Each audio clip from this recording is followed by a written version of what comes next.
Hail and well met, and welcome to Dungeon Mastiff, a channel about creating original D&D content right here for you.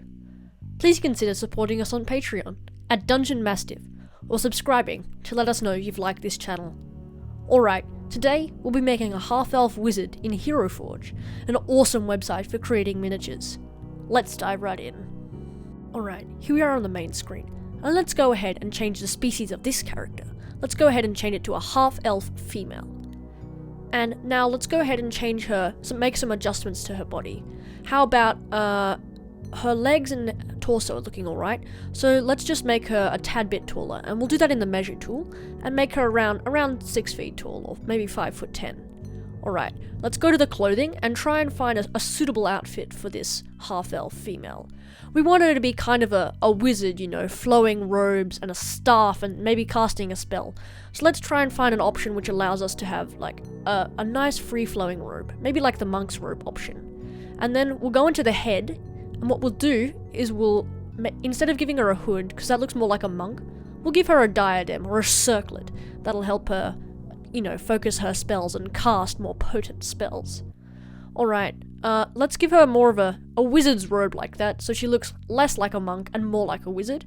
And how about we'll delete the gloves she has on? So, because monks are more prone to wearing gloves, while wizards usually like to cast spells just through their hands.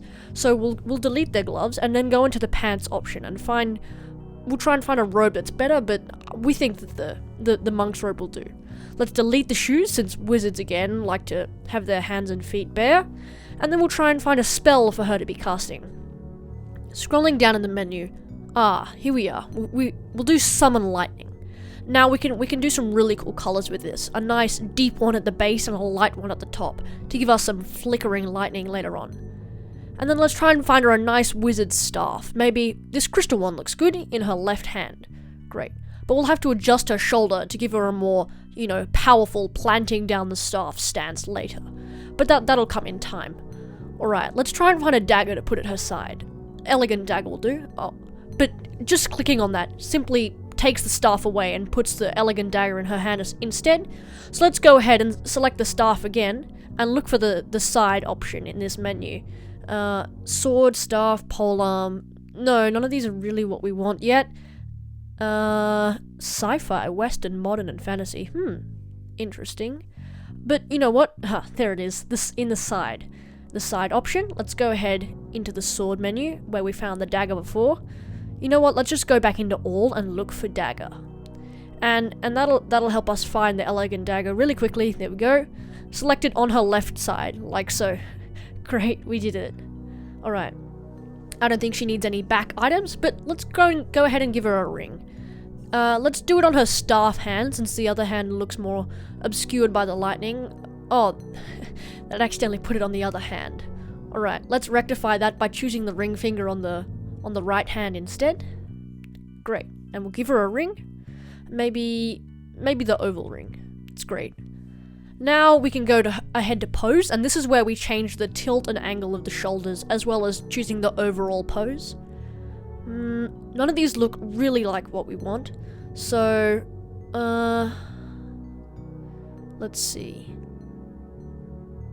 You can choose any kind of pose you want. There's so many different poses, all the way down to prone in this area. But what we really want, we can tweak it in the advanced section. So let's try and find the area that controls her right shoulder. There we are. And we'll twist it a bit to bring it back around, bring the arm back around. Bending allows us to give more of a staff planted position. And tilting, that's really what we want, brings her arm back and makes her look way more ferocious. Changing the grip position a little bit makes the staff a little closer to the ground, so it looks like she's in the middle of slamming this staff right into the ground.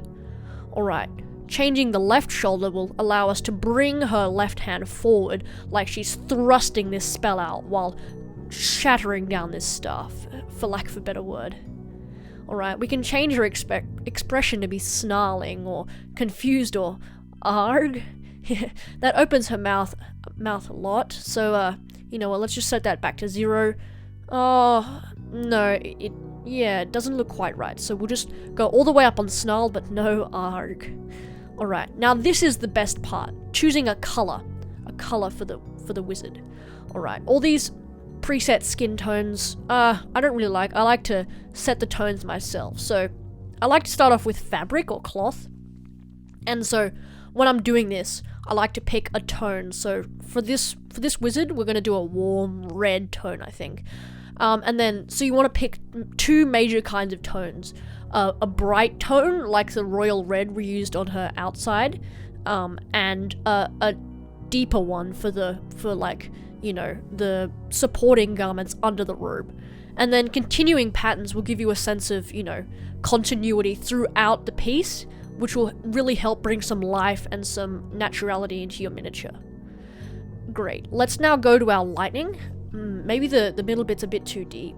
How about we set the middle to a yellow, sparking out into a blue, and that really looks like some lightning. Some great lightning that we can work with.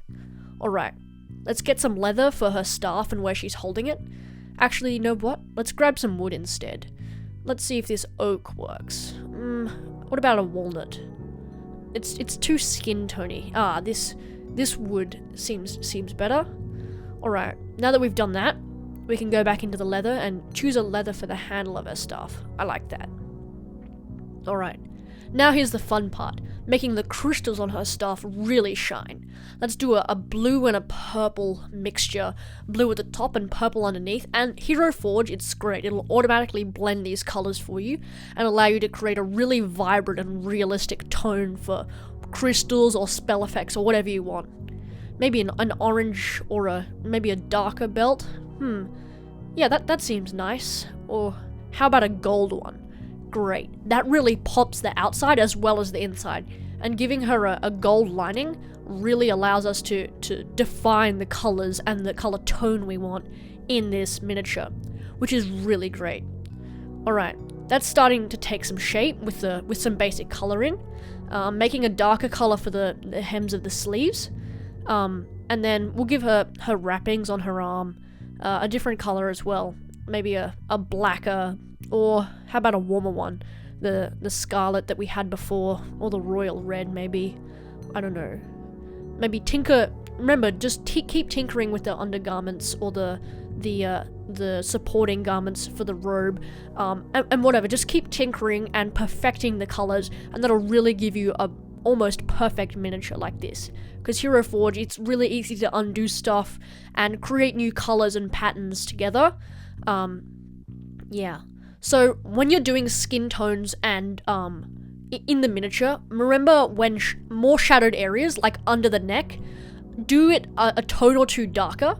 So apply the main tone you want for the face, and then do a tone or two darker for the neck. You see how I've done there?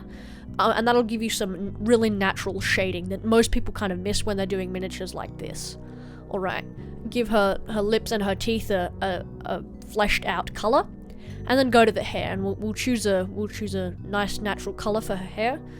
Blonde clashes too much with the robe, I think, but this brunette really helps define the color as well. Alright, let's give her some eyes. Green eyes might help define that she's a ferocious wizard. Great, like that. Going back to the skin tone for the ears, we'll just round that off like so. And sometimes you have to do it. Heroforge is tricky like that. You have to choose the presets for each of the ears instead of it doing both of them for you. But once you get used to it, it's really a great software for this. And now we'll go to the metal to find something for a diadem or a circlet. A nice weathered metal around the sides, and a blood red metal for the middle. Great. That really helps with the color of the overall miniature. And now let's do our fingernails and toes. Toenails. Setting the tone for the base as well is really important, so I think we'll just leave the red there, the metal red there, which is good.